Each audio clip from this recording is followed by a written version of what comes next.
Hey guys, welcome to another episode of Amber Unfiltered. Oh my gosh, I am so excited for today's video. Just a fair warning, it is going to be hella long because I'm going to be talking about 3 different movies. Today I wanted to talk about body horror and kind of like how it pertains to motherhood and how it kind of caught my eye in 3 body horror films that I watched.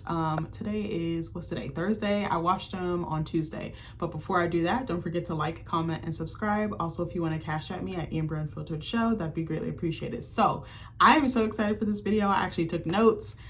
Okay, so now I have Mondays and Tuesdays off at work. I switched my schedule and I realized that I be working like even when I'm not at work, if that makes sense. So the other day I was like, damn, I'm on moves. Even though I was off Saturday, Sunday, Monday, I felt like I was still working. Like I was doing other stuff. Like I'm working on a special project that I don't want to give too much information about because I don't want to jinx it. But I'm working on a special project with someone and I'm really excited to put this project out. But I'm also like doing other little things, like trying to get my book in order and trying to I've been creating as well. And I've been feeling like so happy about that because it's kind of gotten me out of this mental rut that I've been in.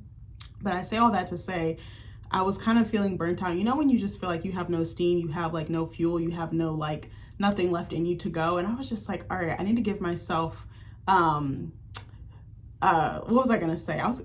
Let me back up. I feel like I didn't have any steam or energy left. I feel like a battery with like depleted resources. Like I felt like I was on red instead of green. So I was like, I need to just have a day where I just don't do anything. I honestly feel like my Sundays aren't Sundays anymore. I feel like because I'm always working and doing other stuff, I was like, my Tuesdays actually feel like my Sundays, which is so ass backwards, but I'm also off on Tuesdays. So I was like, I'm going to give myself a day. I was like, I should just watch movies because I was trying to think of like things that make me happy and like give me kind of reprieve. And I was like, what's better than to sit down and watch a movie? And bitch, I watched 3 of them back to back.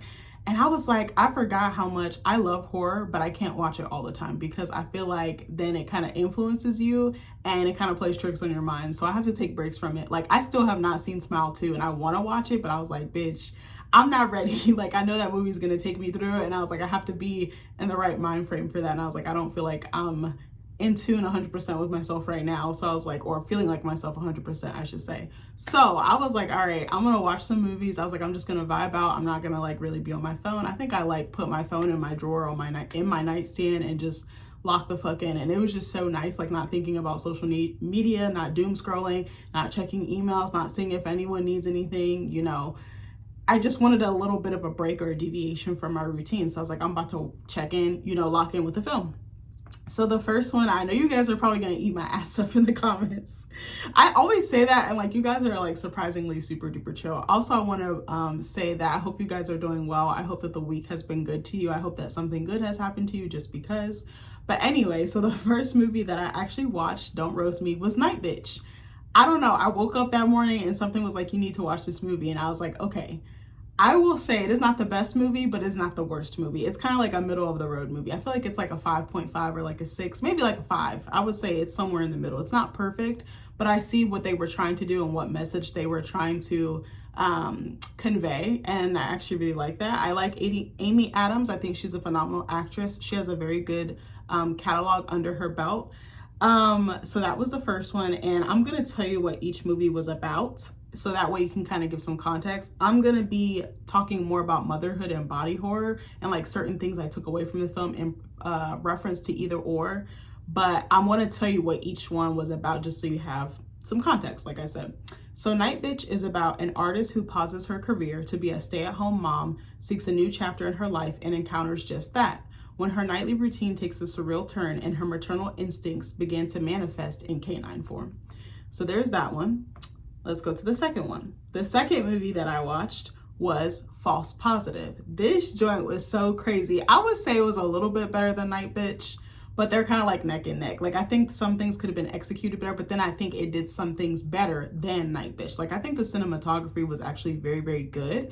I liked the plot. I liked the moral dilemma that the character found herself in, the main character, who was Lucia, but I think she went by Lucy, which I think is a metaphor for like the devil or her being pulled into a hell not of her own design. I want to say, I don't want to say the devil flat out, maybe that was a little bit too strong, but anyway, this had a really good cast.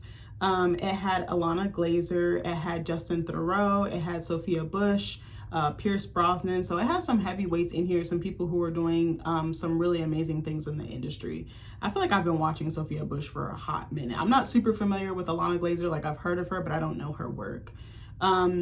So anyway, this movie is about Lucy and Adrian, who find their dream fertility doctor in the illustrious Dr. Hindle. But after becoming pregnant, Lucy begins to notice something sinister behind Hindle's charm, and she sets out to uncover the unsettling truth about him. And let me also go back to Night Bitch for a moment. Night Bitch came out in 2024. False Positive came out in 2021. So now let's get to the last one, which is my absolute favorite. I can't even talk because I'm so excited. If you have not seen it, give it a chance. I rented it for $3. I think this was the only movie I actually paid for. Yeah, I rented this one for $3. The other two were on Hulu, which were free to me because I already have a subscription. But I absolutely love this one. I hope I do not butcher the name, so forgive me. It's called Huesuera, the Bone Woman. That is so hard to say to me. I don't know why it's so hard to say to me. I'm probably mispronouncing it. I'm not trying to butcher it. So this one is about Valeria's joy at becoming a first-time mother is quickly taken away when she's cursed by a sinister entity. As danger closes in, she's forced deeper into a chilling world of dark magic that threatens to consume her. And this came out in 2023. Now, I'm not familiar with this cast, but I think that they did a really great job. Natalia Solian played Valeria, who is our protagonist. Alfonso de Sal played Raul, who is her husband or partner. Mayra Batalla, played Octavia, who is a former lover of Valeria. And I want to say this is directed by, actually, no, I'm looking at it right now. This was directed by Michelle Garza Cervera. I'm not familiar with her work, but I'm like, if she puts out anything else, I'm definitely watching it. Sorry, not sorry. Like, she is so good. But I don't know. I just had an inkling, and I was like, I've been trying to watch movies and like look at different aspects of like the dystopian sci-fi genre, so it can kind of help me flesh out my own book, because I feel like I'm kind of stuck, and I was like, I think I just need to flesh some things out, and then the ideas will start coming to me. So anyway, I loved all three of these movies for very different reasons, but that last one hit different. I was like, okay. And it's like a slow burn. Like, don't go into it expecting like outright horror. It's a little bit more subtle, and there are some horror components.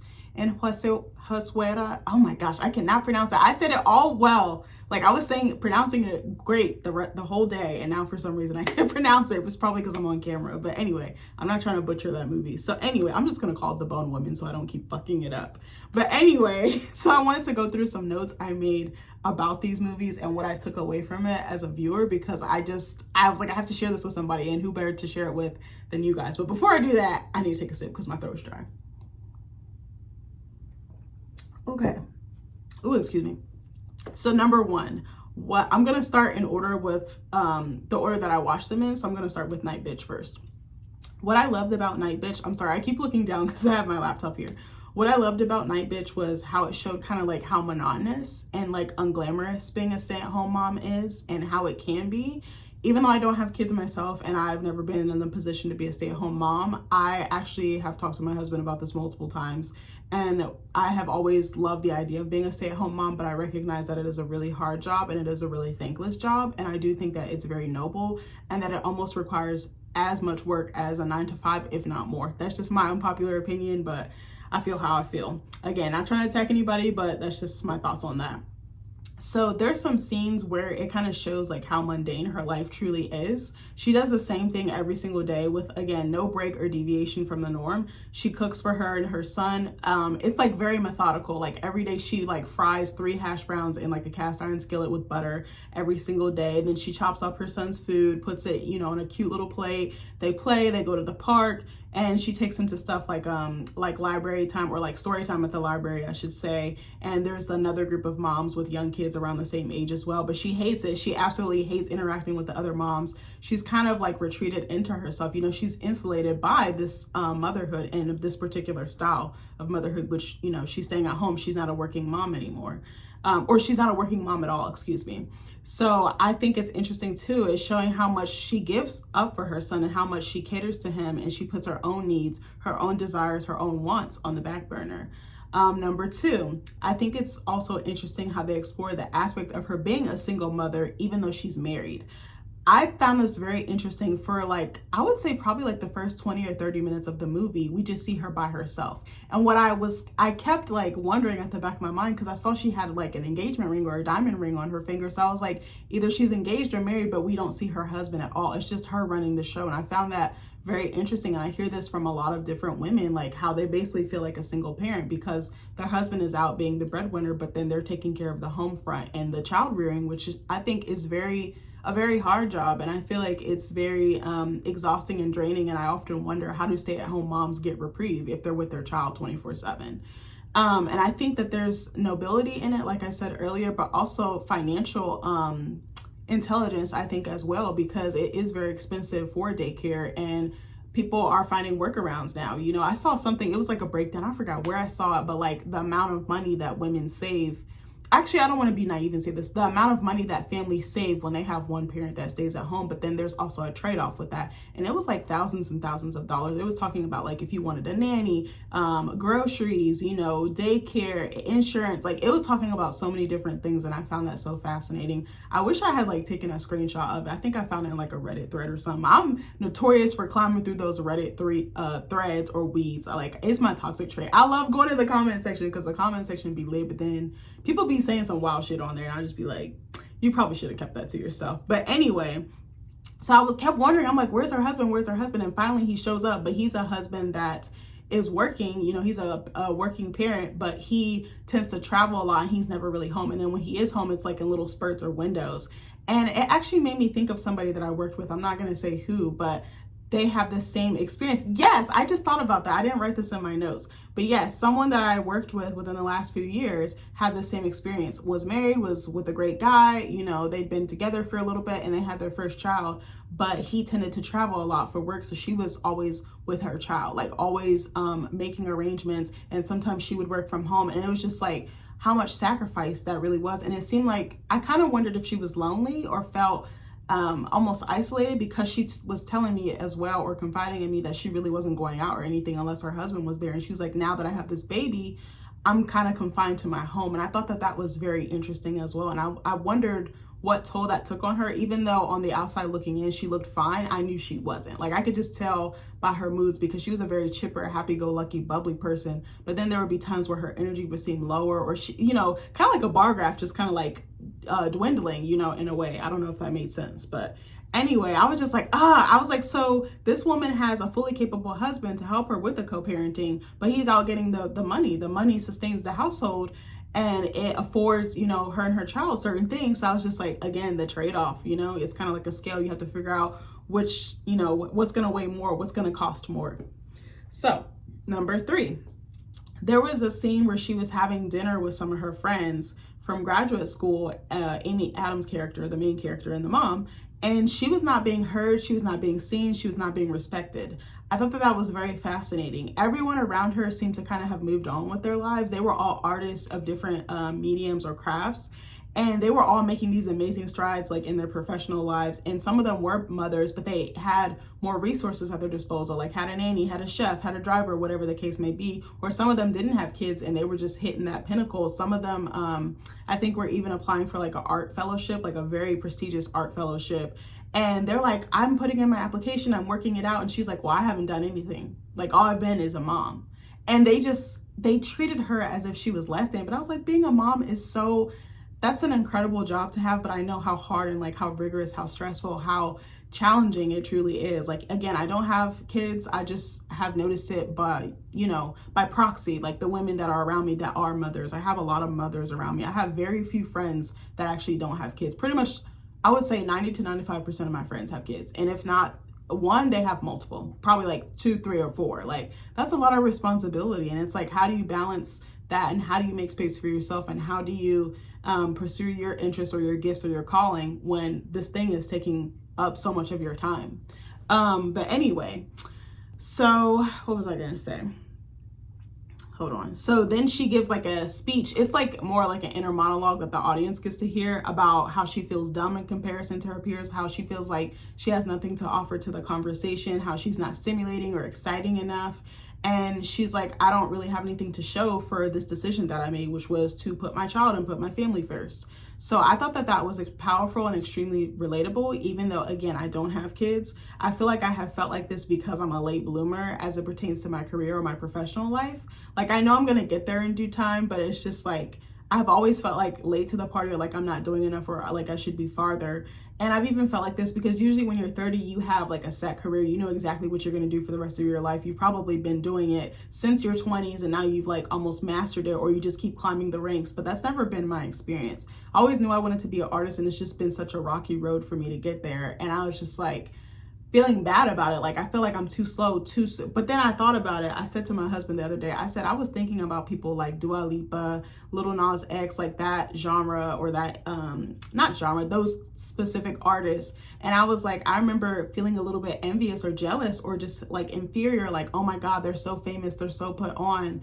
But then I was like, I don't think I would want to be famous or that well known for my art at that age, because you probably can't even comprehend it. I feel like when you're in your 30s, you're a little bit more grounded because of the mistakes you made in your 20s. You know, that previous decade really shapes who you become and who you step into in your 30s, at least for me. Like, I feel like I really know myself. I feel like I'm much more confident. I have my good days, my bad days. Of course, I'm human, but like, I feel like I know exactly who I am. I know my vision. I know what the fuck I want out of life, and I'm going to do my best to get it. Like, it's not a matter of if, but a matter of when. I know I say that so many times, or have said that so many times, but it's true. Like, I feel like some of the best artists, I think, is more of a slow burn, like taking your time, making so many mistakes, tripping, falling, stumbling, doing one thing and then seeing how that works, and then kind of going over here. Like, it's just a matter of time, place, and what you have to offer in terms of your artistic contribution, I feel like.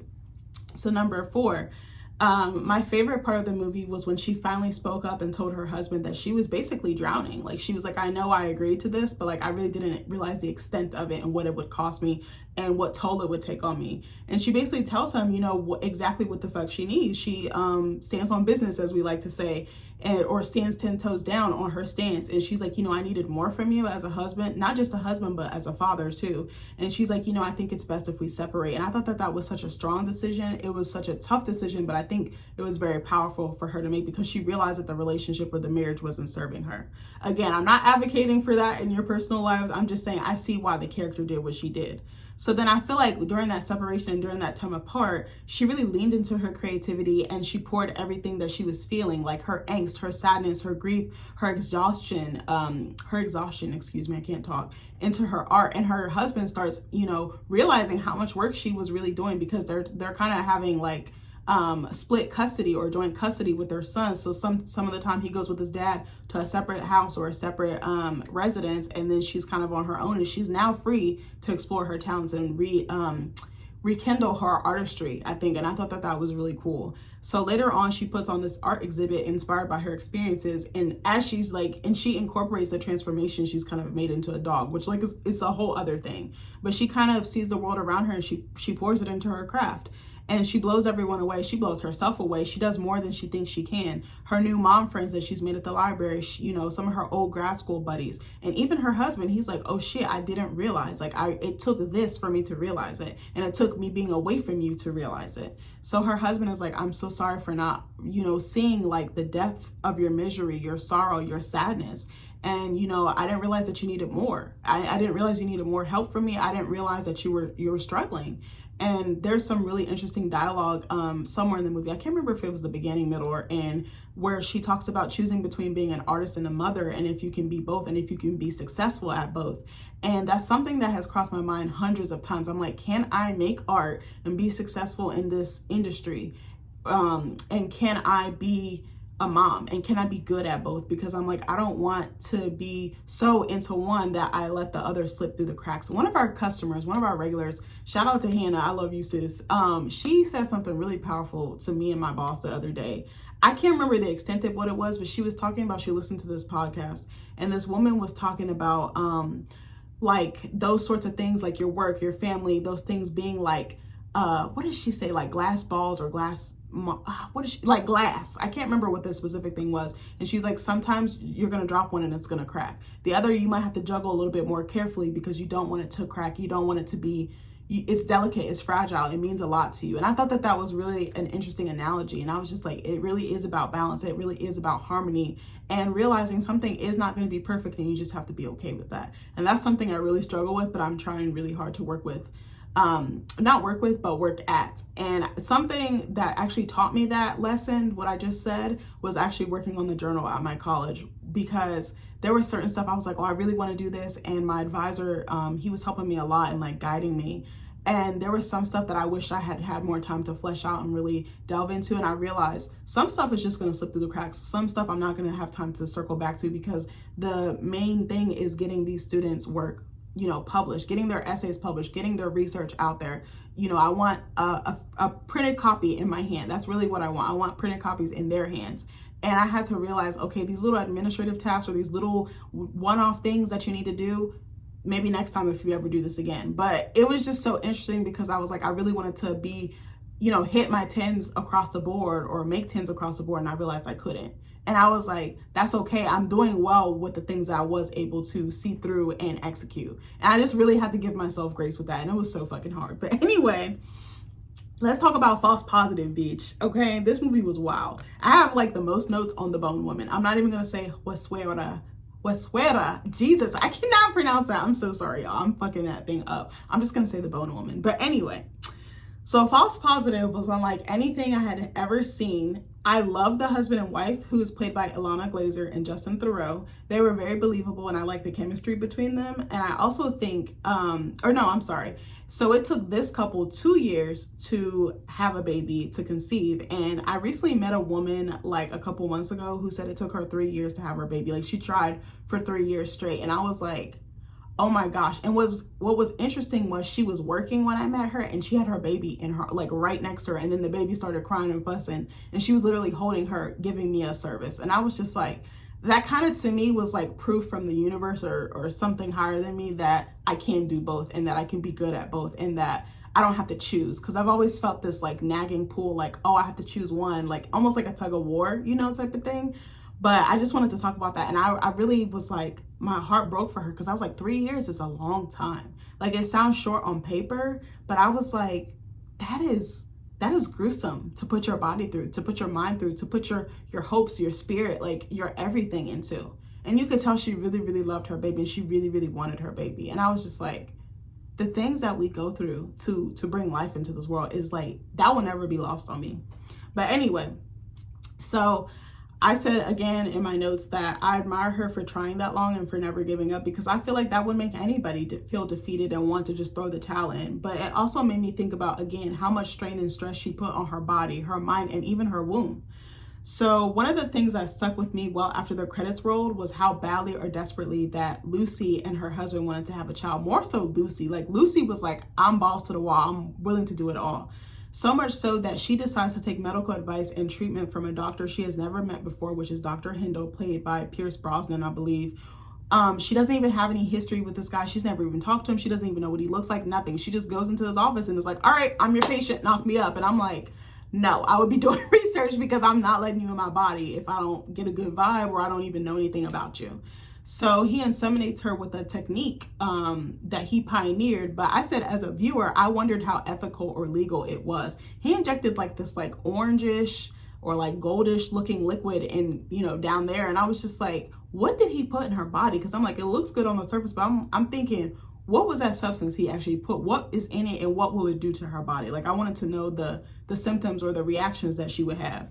So I was like, also too, this me being nosy, I swear to God, I said, was that approved by the government or the law, or like, not the law, but you know what I mean? Like the government or like the medical industry. And so she immediately gets pregnant, and all hell breaks loose afterwards. So what's crazy to me is that Lucy actually has multiple pregnancies. I didn't know that this could happen. I think I knew, but I don't think the way it was explained, I was like, oh, that makes so much sense. Like, it was more intricate or detailed. So she has multiple pregnancies. She has a set of twins, which are boys. And then she has a separate or individual pregnancy, which is a little girl. So in order to minimize complications or risks, Dr. Hindle is like, hey, Lucy, you need to do selective reduction. I said, no, what the hell is that? I thought this was made up for the movie. No, bitch. I looked it up online. It's actually a real thing. I was like, how am I a woman? And I did not know this, but I was like, I'm not trying to conceive. It hasn't crossed my mind. I was like, there's so much about the womb that I need to like step my game up in terms of research. So selective reduction is a medical procedure performed during a multifetal pregnancy, which could be twins, triplets, or more, to terminate one or more fetuses to increase the chances of a healthy outcome for the remaining fetuses or the mother. The procedure, also known as multifetal pregnancy reduction or fetal reduction, involves injecting potassium chloride into the heart of the selected fetuses under ultrasound guidance, causing their development to cease. This procedure is often performed in the first trimester, around 9 to 12 weeks. I was like, oh my gosh. And again, I'm not a licensed doctor, but I made sure I looked this up to see if this was a real thing. And it does appear that it exists. Again, I'm not telling anybody what to do with their body. Your choice is your choice. But I was like, this is the wildest thing I've ever seen in pertaining to like motherhood and like conception. So Lucy is like, you know, can I have some time to process the news? Let me talk to my husband. Let me think about it. And she actually makes a very controversial decision. She's like, hey, I just want the one baby. And I was like, oh, that's such an interesting choice. So the one baby is a girl as opposed to the two boys. So for her, a girl is much more meaningful because it gives her a chance to reconnect with her deceased mother. But I also think she's secretly overwhelmed by the idea of having two kids at once. And I was like, bitch, I can't say that I blame her. Like, I even think about my brother and his wife. I'm like, 2 kids the first time you get pregnant. I was like, that's crazy. Like, it's crazy. It's like beautiful and exhilarating, but like, excuse me, it's like, it trips my brain out to think about. Like, I still can't process it. Like, I'm like, they've been here for a little bit and they're coming up on their 1-year birthday. And I'm just like, what? Like, it's insane to me. I was like, 2 kids at the same time. And I was like, they're going to be the same age at the same time. So if they need to go on a field trip, you have to give them both field trips. If they need jeans, both jeans. If they need sports uniforms, both sports. Like, I was like, oh my gosh. I was like, that is so hard. I was like, one baby is hard enough. One personality is hard enough. And you have double, and they have their own little personalities and little mannerisms. I was like, that is terrifying to me. I was like, and like, we have different sets of twins on both sides of the family. And I think my sister-in-law might have some too. And I was like, oh my God, like it blew me. Like, I still remember my brother FaceTiming me, and he showed me the first like ultrasound pic, and then he showed me a B pic, and I was like, oh yeah, so it's just another thing. Oh shit, it's 2 babies. Like, I felt so stupid. I was like, you got twins for your first, like, that is nuts. Like, it's a blessing, but I was like, that is so difficult. That is so hard. But anyway, so I said, that's such a hard decision for her to make. You know, it's kind of like, do I pick the lesser of 2 evils or do I go with my gut? And I was like, that's really tough. Like, I couldn't imagine being in that predicament. And I was like, I do not envy her, but I was like, this made for a very interesting conflict or a storyline. So then there's a separate scene where she is passed over at work. So Lucy works in marketing, and she was promised this huge account by her boss. The customer or the client loves her. They love her ideas. They love what she brings to the table. So she is told this before she is pregnant. So then she's nervous and she goes to tell her boss that she's pregnant. And this scene made me so uncomfortable because no sooner her coworkers just barge in his office. It's 2 guys. She's the only woman there. And he's like, go ahead and tell them. And I was like, what if she wasn't comfortable telling, you know, that news to her coworkers? Like, she has to adjust to this new, like, this life change, this milestone. And I was like, you just forced her to tell. Like, I feel like that's such sensitive and personal news that I wouldn't want to tell everyone. Yeah, I would kind of, I feel like I'm gonna be the type of employee, if I'm still working a corporate job or a part-time job or whatever, I feel like I'm gonna be the type to just tell my boss and not tell anybody else until like I'm showing, and then it's like, oh yeah, by the way, like, I don't really want people in my business. I was like, I want to enjoy, this is so toxic of me. I was like, I want to enjoy my pregnancy in peace. Peace, bitch. Do you hear me? Like, I feel like I'm gonna be the type to be pregnant in real life and not post about it online, and then when I'm pregnant, I'm gonna just drop a pic and then log off. Like, I feel like that would be me, because people are so nasty online, and like, pregnancy and fertility is such a sensitive topic, and I don't feel like it's nobody's fucking business unless I tell you and I want you to know and you're a part of my life and I care about you. But other than that, no, bitch, you're not gonna know. But anyway, I might change my mind. I might change my mind because maybe I want to mark the milestone. But anyway, So that scene made me so uncomfortable, and it made me think about how many women had to do this and how awkward it must be, because you still want to prove that you're efficient and productive at your job, but then it's like they're going to view the pregnancy as like a hindrance or an obstacle, you know? Like, it actually made me think about a few years ago, I worked somewhere, I'm not going to say where, and the person I was taking over for someone who was leaving the company, she was actually going to be a stay-at-home mom, which is so interesting we're having this conversation. But I remember she was pregnant, and I was like, damn, like, I wonder what that was like to go tell. And she didn't tell anybody until like she was 6 months, because she really wasn't showing. She was the type of person that if she turned around from the back, you couldn't tell that she was pregnant. Remember that episode of Family Guy where that pregnant lady like turned around? But she was kind of like that. Like, she was so little, and she was like, but I don't want to say little, but she was definitely petite, and she was very tiny, and she was just delicate. So like, you couldn't really tell. So I was like, that's the type of time I'm being on. But then I was like, so then they only had like 3 months to like find her replacement. And I think I got that job and learned everything in like 2 months. And it was like crazy. I had to learn like 5 years worth of experience in 2 months. I was like, I don't know how I do this, but I always find myself in a situation where like time is like a constraint or whatever, or there's time constraints, and I somehow master stuff in like very short periods of time, or like just go beast mode. I don't even know how to explain it. But anyway, it made me think of her, and I was just like, damn, I wonder what his reaction was. Was he happy for her? You know, because going to go tell your male boss that you're pregnant, I feel like it would be different if you went and told a female boss. That's just my thought, but I could be wrong.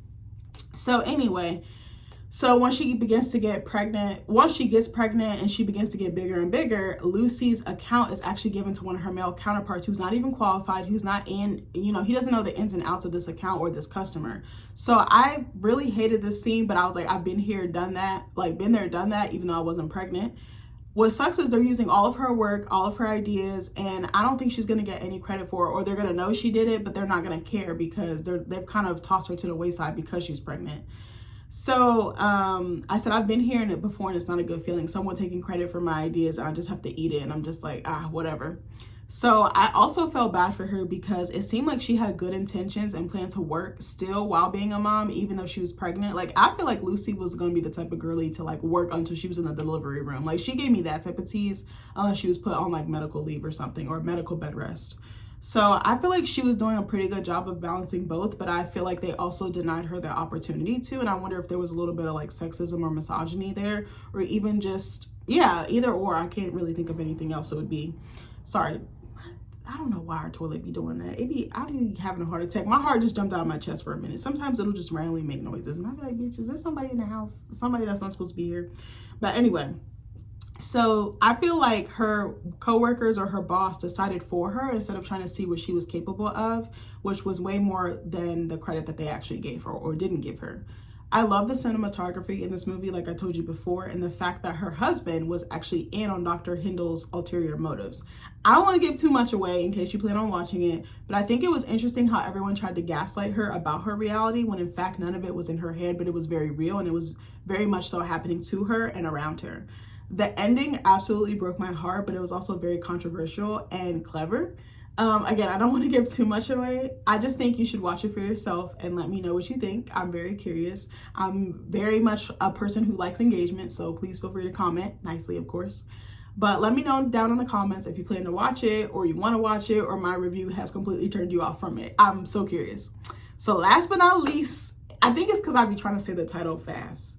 Huesuera, the Bone Woman. Hopefully I said it right. This one was one of my favorites for so many obvious and different reasons. One of the things that stood out to me the most was the social commentary.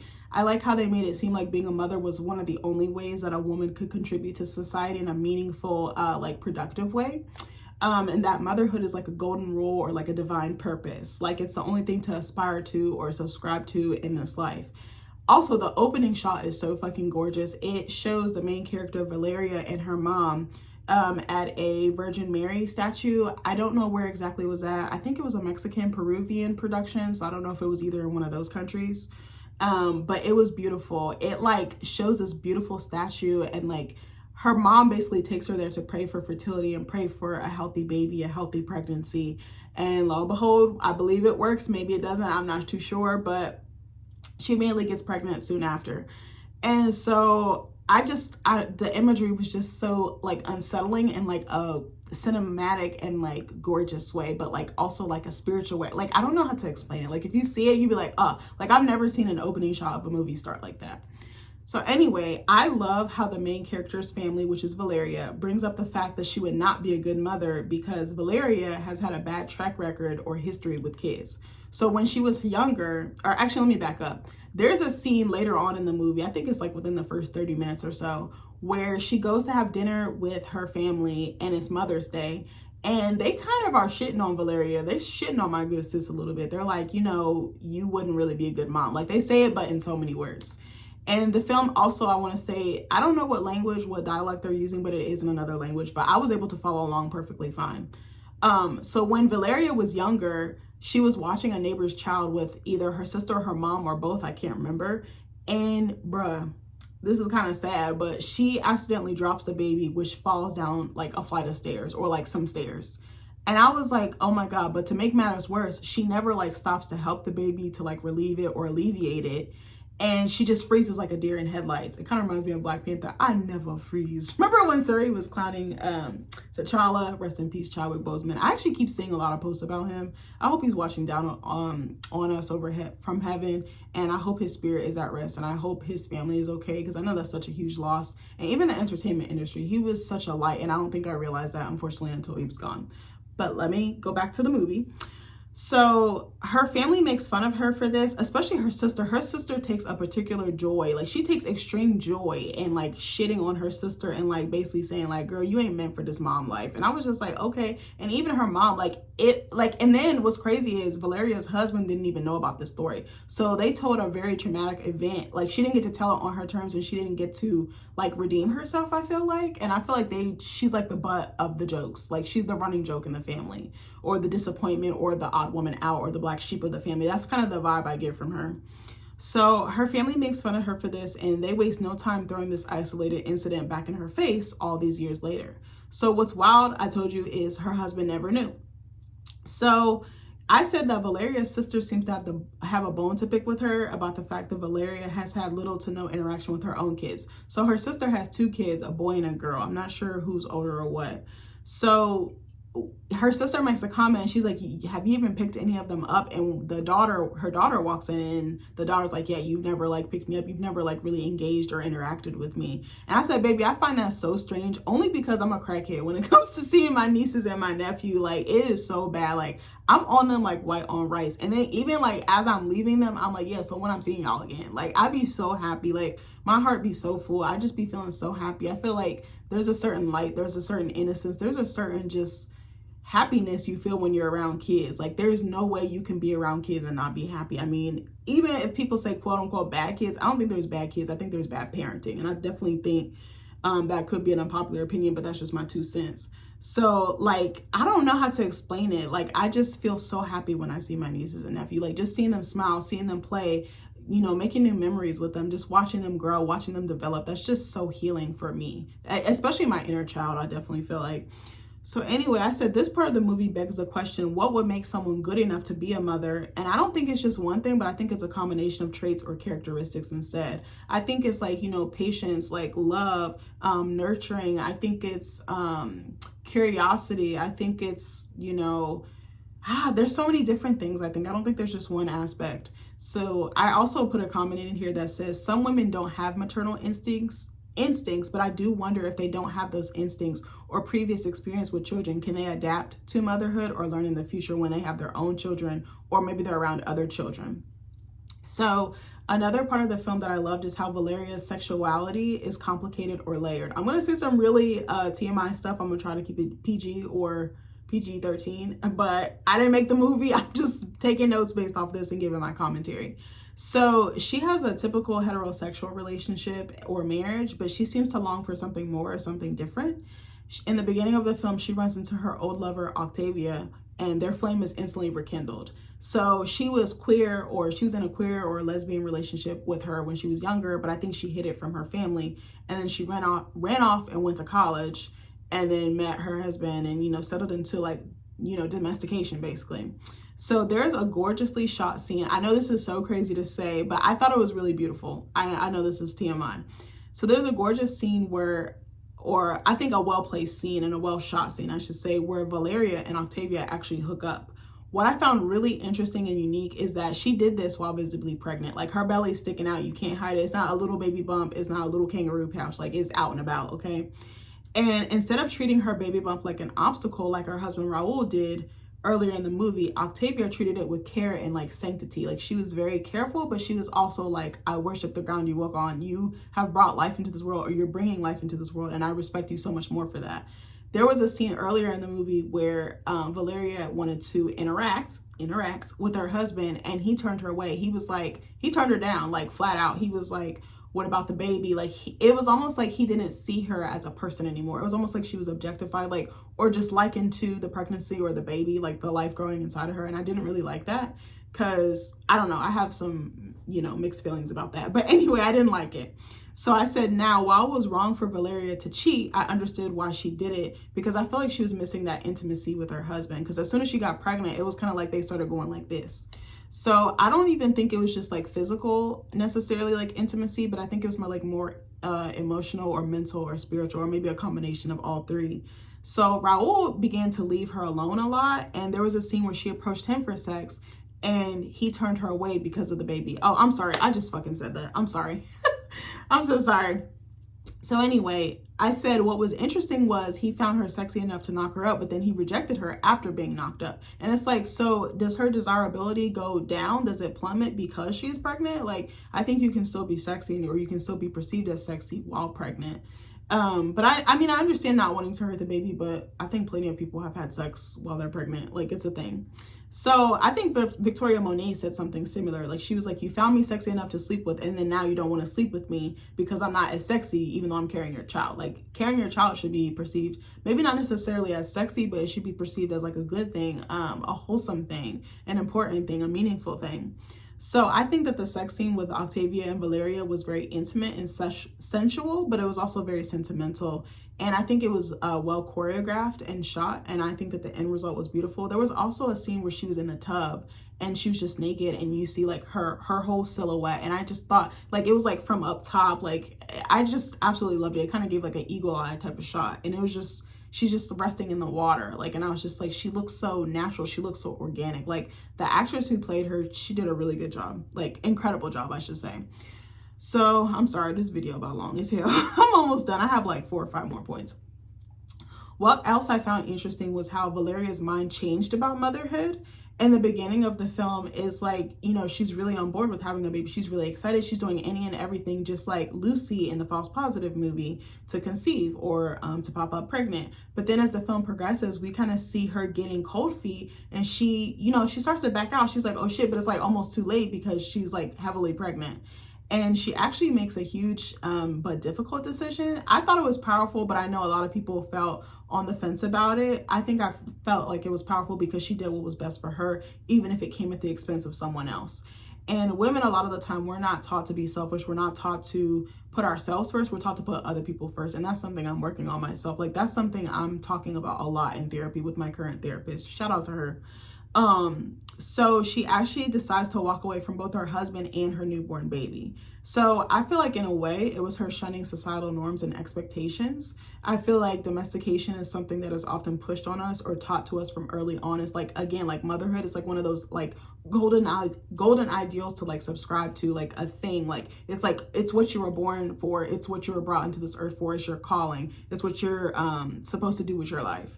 And so I feel like, oh, let me go back. I'm sorry. But no one explains, like the intricacies of domestication or domesticity. And, no one explains how exhausting it is, how some people just might not be wired for it or might not even enjoy it, or don't even want to do it at all. I feel like each person or couple is different. And I feel like your background definitely has a lot to do with that, and your values and your principles and your, your culture. For me personally, I enjoy it, but I do like it with a little bit of a modern twist. I feel like I have some traditional like tendencies, like, coming home to my husband at a decent hour, like serving him, but I want to do those things. He doesn't force me to do those things. I've been doing that. This is probably really bad too, but I've been doing it since we were boyfriend and girlfriend, like, because I felt like he deserved it and I felt like he was a good man. Like, I really I have always had that in me, but I think the right guy will bring it out of you or make you want to do it, you know, not force it on you, not control you in such a way that, you know, you don't really have any autonomy. Because my husband definitely gives me the space to be me. So what was I going to say? But I like partnership. I like the idea of building a nest or a life with someone. I like, you know, bossing up and like leveling up in different ways together. I like inspiring him. He, you know, inspires me and vice versa. And I like growing together. I like the concept of growing old together, but I know that's not for everyone. So I think another point was that women who don't want children is something else I found very interesting. Like, I have never felt this way. I always knew I wanted to be a mom, probably since I was probably like 10 or 11 or 12, somewhere in there. I feel like I was raised to be very maternal or like a caregiver or like a nurturer. I truly love kids. I've been watching kids my whole life, so it's normal to me. But again, it's different when you have your own kids. But I also feel like I want to heal some of, like, you know, the tense, toxic mother-daughter dynamics that exist in my family tree, because it's not just between me and my biological mom. It's like her and her mom, her mom's mom, you know, it just keeps going back and back and back. And I was like, you know, I want to like correct or remedy that or just rectify that in some way. But I could see why some women don't want children. I could see why some women just want to, again, it's an act of selfishness, but it's also an act of self-love and like self-awareness. You know what you can and can't do, what you're capable of, and you know yourself. You know, do I like kids? Do I not? Physically, I feel like it's very intense. It's very risky. Anything could go wrong. Anything could go left. There's so many things that could happen with the baby, with your womb, with you, yourself. It's a huge responsibility. It's a huge sacrifice. You have to give up a lot in order to be a parent, especially a mother. And some people are willing to do that, and they don't have to do that if they don't want to. I think, again, it's a huge sacrifice, and it's okay if it's not your thing. It's not your cup of tea. So something else I really liked too was the sound design and how specific emphasis was placed on the sound of the bones breaking. That was a reoccurring like theme or motif or noise or sound that was seen throughout the film and heard throughout the film. It gave it a very creepy or like unsettling or like anxious or like unnerving edge. But I feel like it was also a calling card for that otherworld entity that, you know, the bone woman that appears in Valeria's life. I wasn't really scared of this, but I was really like I feel like I had more like dread or like a little bit of like panic or anxiety. I feel like I had more of that than like actual horror or like being terrified, but that's just me.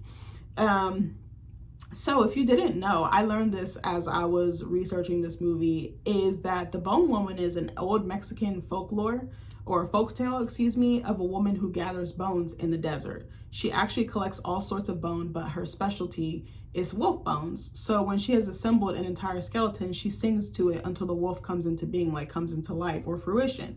The creature then runs away, eventually transforming into a woman who runs free towards the horizon. And I feel like in some way Valeria becomes the bone woman, and it kind of is like a phoenix. Like she kills off her old self and burns anew. You know, she rises to the sky anew. I really love that concept. But yeah, I thought this was a really good movie. I have one more point I want to make, I think. So I didn't notice this before, but spiders and like their webs were another theme that was woven throughout the film. I read through like some different Reddit threads and watched one review. Actually, no, I watched multiple reviews. At the time I wrote these notes, I only watched one, but I watched probably like 3, 4, 5, somewhere in there about the movie. And it was talking about Valeria sort of like weaving the thread of her life only to get trapped by it. And I was like, that's such an interesting concept. And this made me think about the dozens of conversations that me and my husband have had about me being a stay-at-home mom with our first child. And watching these movies really made me realize like how intense and difficult it actually is. And I feel like you don't know until you're in it. And it made me also realize how much women sacrifice by choosing to put their families first, by choosing to put their career on hold, their ambitions on hold, their autonomy on hold, essentially, because you basically are in service to this child. This child now comes first. You don't come first anymore. And I see how a lot of women can get caught up in like patterns of like self-neglect or like depression or like postpartum and different things like that. Like it's a real thing. And I told you guys in another part of the video that I do worry a lot of the times, can I juggle artistry? Can I juggle motherhood? Can I juggle marriage? But there's so many different examples of it. And I believe that I can do that. I just have to like get out of my own way and get out of my own head. I did have a conversation last week or the week before with one of our regulars at work about this, and it put a lot of things in perspective to me. She was like getting like her master's or PhD with a family, married, like she was doing all the things, and she was like commuting back and forth. I think she was going to school in like New York or New Jersey or something. I think she was going to NYU. Like, that's no small thing. And like, she was teaching dance classes. Like, she was so active. Like, she didn't, I don't want to sit here and say she didn't want to let it slow her down, because I feel like that's a bad way of putting it. But she like adapted to it. Like, she incorporated it in her everyday life so that she could still do the things that brought her joy and brought her happiness and fulfilled her intrinsically. That's what I want to say. So I have just been seeing so many different examples of motherhood and been hearing about, you know, on top of that, like the physical hardships that women go through. And I was just like, this actually made me feel comfortable and trusting in my decision to wait. I was like, I'm not there yet. Like, it's a lot. And I was just like, I be feeling bad because I'm like, I made such a deliberate choice, such an intentional choice. But why is it looked down upon? Why are people not happy with it? Why is society not okay with it? And why is it not more normalized? Like, I don't really think it's a bad thing, but at the same time, it made me have a deeper appreciation and respect for mothers. And I was just like, sis, I see you. Like, this shit is not easy. It's really hard. And shout out to the moms out there, first of all, but shout out to women who are choosing to wait, and shout out to the women who don't want kids, like, for real, for real. But these movies were just so good. They were just like a nice way for me to release some of the anxiety and just like the nerves I have about it. And it also made me see motherhood in different capacities, and how, again, the sacrificial like lamb element of it, I think. I don't know if there was anything else I had to say. I don't know. I was just like, I bow down to all moms, like whether you're whether you're an old mom, a new mom, you know, a reoccurring mom, like, I don't even know if that makes sense, but somebody who's had kids multiple times, that's what I mean. But I don't know, just these movies kind of gave me like a soft place to land. And I loved the visual aspect and like how creative these films were done and these stories were told. I don't know, it was just like a treat for me. And I was just like, I want to share this with you guys. And again, I'm a huge body horror fan. I absolutely love the genre because there's so many different things you can do with your body. Like, the body is capable of doing some amazing, some grotesque, some crazy things, but it's so fascinating to me. It's like that came out of your body. Like, even though it's not related to motherhood, like the substance was a really good body horror for me, except the end. The end really blew me. I was like, why would y'all do this? But anyway, I hope you guys like these kind of review, like dissertation or meditation that I just did. Let me know if you plan on watching any of these. Let me know what you think about the video. I'm trying to think if I have anything else to say. Motherhood is a mother. That's how I want to end the video. Motherhood is a mother. And if you know, you know. But anyways, I love you guys, and I'll see you in the next video. Bye.